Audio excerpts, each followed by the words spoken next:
Dans le chapitre 1 consacré à la biochimie, la 13e question est la suivante. Comparez le sucre de l'ADN et celui de l'ARN. Vous présenterez votre réponse sous la forme d'un tableau comparatif. Voici le tableau de comparaison que vous avez à compléter. Les molécules X et Y sont à identifier et les 7 points qui doivent conduire votre comparaison figurent dans la colonne de gauche de ce tableau.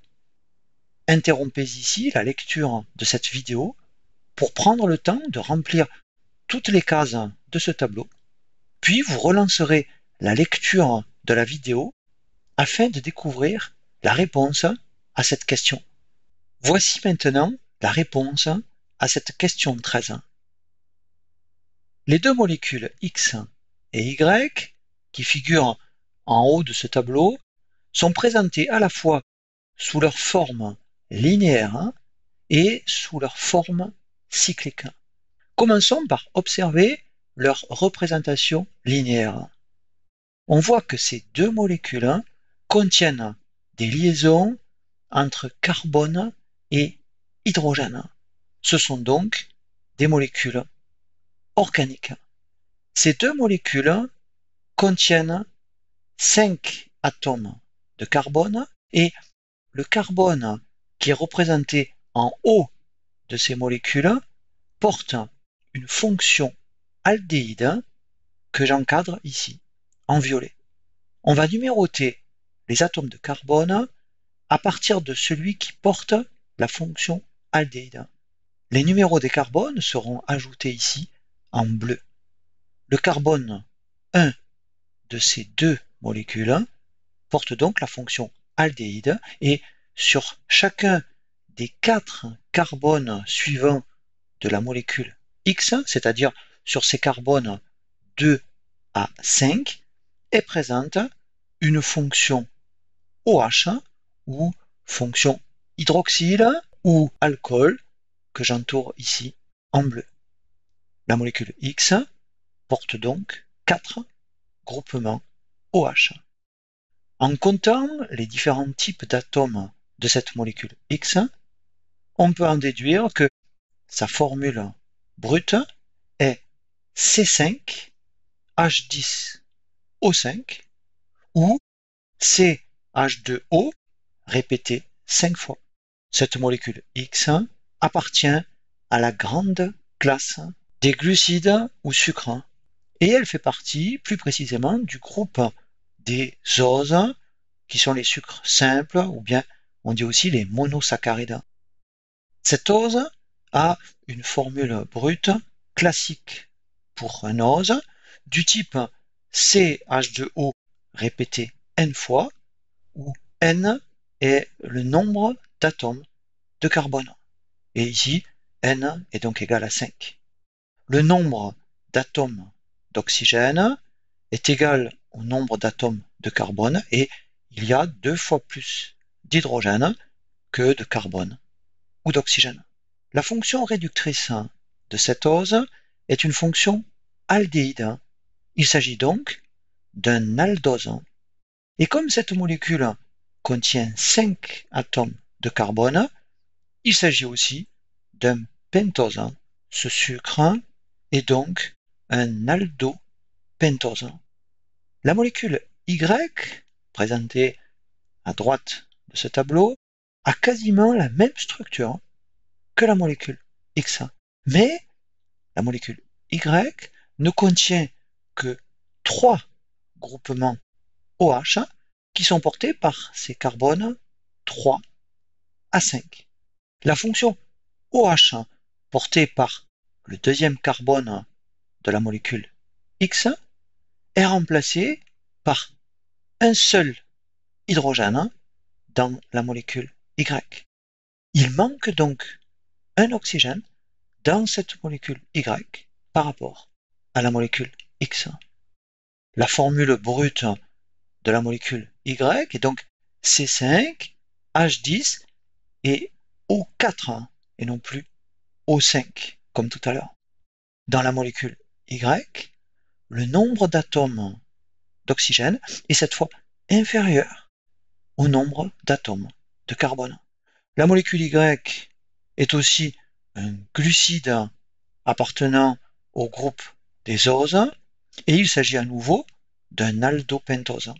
Mais comme la molécule Y a perdu un atome d'oxygène par rapport à l'ose classique que constitue la molécule X, on qualifiera la molécule Y de désoxyose, on dit aussi dose désoxy. La molécule X est appelée le ribose et la molécule Y est appelée le désoxyribose, ou plus précisément le 2-désoxyribose, parce que c'est son deuxième carbone qui a perdu un oxygène par rapport au ribose. Le ribose, sous sa forme linéaire, porte 4 fonctions OH, alors que le désoxyribose, sous sa forme linéaire, n'en porte que 3. Les fonctions OH étant très réactives, le désoxyribose est donc plus stable que le ribose. Le ribose et le désoxyribose peuvent exister sous leur forme linéaire, mais également sous une forme cyclique qui est présentée ici et ici. Les ronds noirs, rouges et blancs représentant respectivement les atomes de carbone, d'oxygène et d'hydrogène. On peut expliquer ici comment un ose peut passer de sa forme linéaire à sa forme cyclique. Ce schéma permet de comprendre le passage de la forme linéaire du ribose à sa forme cyclique. Sur ce schéma, les 5 atomes de carbone du ribose sont numérotés en bleu. Le carbone 1 du squelette carboné linéaire du ribose porte une fonction réductrice de type aldéhyde, encadré ici en violet. Le groupe hydroxyle, porté par le carbone 4 du ribose, est entouré ici en bleu. Et le carbone 1 du ribose va pouvoir se lier à l'oxygène du groupement OH porté par le carbone 4, ce qui va conduire à la formation d'un cycle pentagonal représenté ici en vert.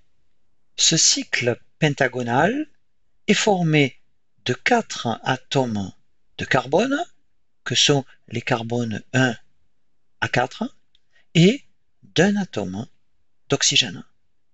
Cet atome d'oxygène du cycle pentagonal établit un lien covalent entre le carbone 1 et le carbone 4, créant ainsi un pont oxydique. Ce cycle pentagonal, formé de 4 atomes de carbone et d'un atome d'oxygène, est appelé furanose, et le ribose sous forme cyclique peut donc être appelé le ribofuranose. La représentation du ribofuranose présentée ici est simplifiée parce que sur celle-ci, on n'a pas fait apparaître les lettres C des 4 carbones du cycle furanose. Notons que le 5e carbone du ribofuranose est localisé hors du cycle pentagonal. Quand une fonction alcool réagit avec une fonction aldéhyde, comme c'est le cas ici lors de la cyclisation du ribose, on obtient un hémiacétal. Et la partie hémiacétale de la forme cyclique du ribose est ici entourée en bleu. La réaction de cyclisation du ribose est donc ici une réaction d'hémiacétalisation C4, C1. Et le carbone 1 est qualifié de carbone hémiacétalique. La fonction réductrice du ribose sous forme linéaire est la fonction aldéhyde portée par son premier carbone. La fonction réductrice du ribofuranose est sa fonction hémiacétale, portée aussi par son premier carbone.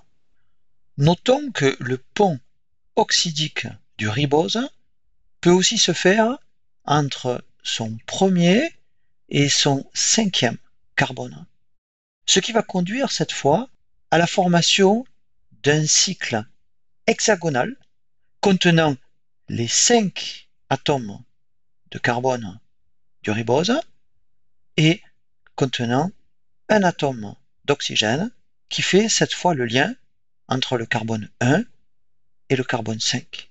Ce cycle hexagonal contenant 5 carbones et 1 oxygène est appelé le pyranose et le ribose sous cette seconde forme cyclique possible est alors appelé le ribopyranose, dont voici ici la représentation simplifiée.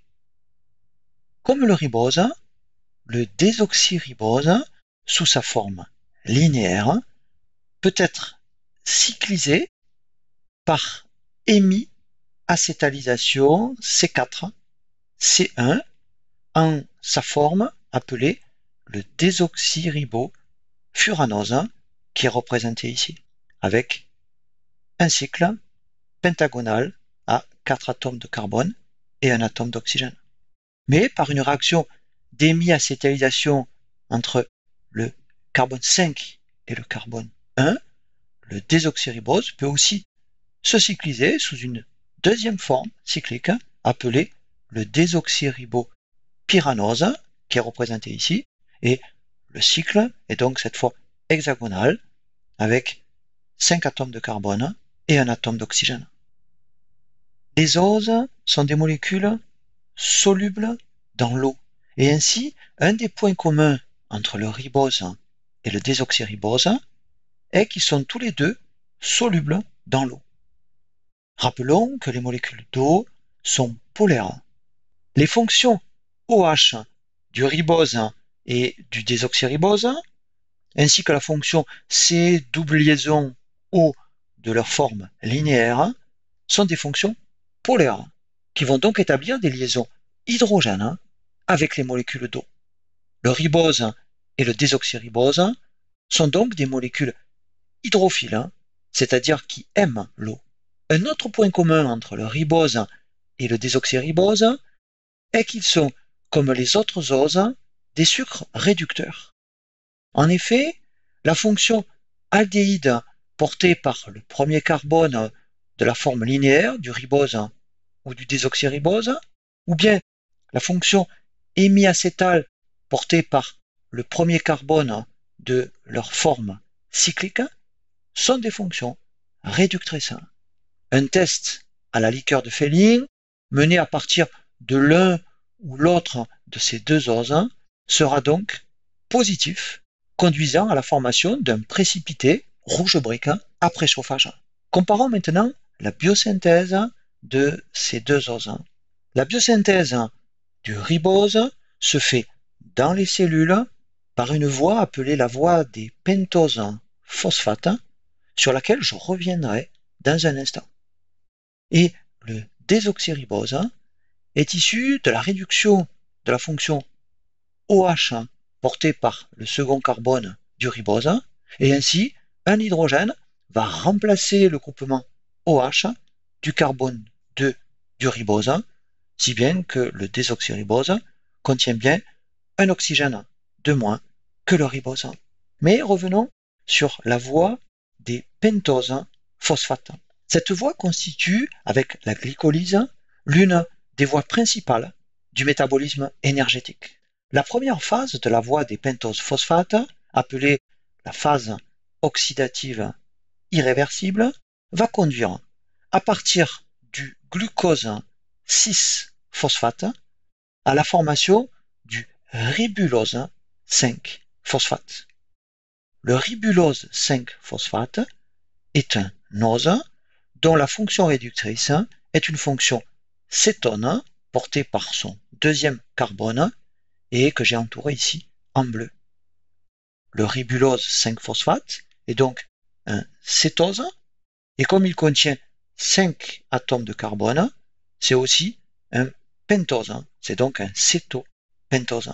Comme son 5e carbone est lié à un groupement phosphate, il s'agit d'un pentose phosphate. Le ribulose 5-phosphate va ensuite être isomérisé, c'est-à-dire converti en un isomère, qui est le ribose 5-phosphate. Le ribose 5-phosphate est un aldopentose et il s'agit aussi d'un pentose phosphate. Le ribose 5-phosphate ainsi formé va permettre ensuite la synthèse des nucléotides. Les nucléotides sont des molécules constituées dans leur partie centrale par un ribose ou bien un désoxyribose. Ce ribose ou ce désoxyribose est lié par son premier carbone à une base azotée, ce qui forme un nucléoside. La base azotée, représentée ici, est de l'adénine, mais nous verrons qu'il existe d'autres types de bases azotées. Le ribose ou le désoxyribose est aussi lié par son 5e carbone à 1, 2 ou 3 groupements phosphate. L'ensemble constitué par un nucléoside et un ou plusieurs groupements phosphate va former un nucléotide. Parmi les nucléotides, il existe un nucléotide qui joue un rôle énergétique central dans la cellule. Il s'agit de la molécule d'ATP. L'ose de ce nucléotide est le ribose, lequel est lié par son premier carbone à une adénine, ce qui forme un nucléoside appelé l'adénosine. Et ce ribose est lié par son carbone 5 à 3 groupements phosphate, ce qui forme la molécule d'adénosine triphosphate ou ATP. Les 3 groupements phosphate sont désignés depuis le ribose en allant vers l'extérieur de la molécule par les 3 lettres grecques alpha, bêta et gamma. Les liaisons entre les phosphates alpha et bêta et entre les phosphates bêta et gamma sont des liaisons dites riches en énergie. Quand l'ATP est hydrolysé en ADP, il perd son groupement phosphate gamma par une rupture de la liaison riche en énergie entre le groupement phosphate gamma et le groupement phosphate bêta. Ce qui conduit d'une part à la formation d'ADP, c'est-à-dire d'adénosine diphosphate, et ce qui libère d'autre part de l'énergie directement utilisable par la cellule. Le ribose est donc une molécule qui entre dans la composition de ce très important nucléotide énergétique que constitue l'ATP. De plus, des nucléotides sont formés d'un seul groupement phosphate, d'un ribose et d'une base azotée qui peut être de l'adénine, de la guanine, de la cytosine ou de l'uracile. Ces nucléotides sont les monomères constitutifs des molécules d'ARN. Le ribose est l'un des constituants de chacun des nucléotides de l'ARN.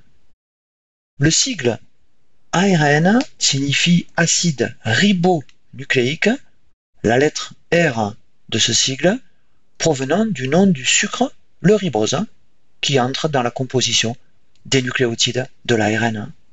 Il existe différents types d'ARN, dont par exemple les ARN messagers, qui sont traduits en protéines, ou bien les ARN de transfert, qui servent au processus de traduction.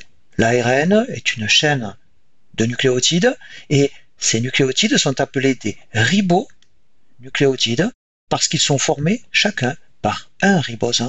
Le désoxyribose, lié d'une part à un groupement phosphate, et d'autre part à une base azotée qui peut être une adénine, une guanine, une cytosine ou une thymine, permet de former les nucléotides constitutifs de l'ADN.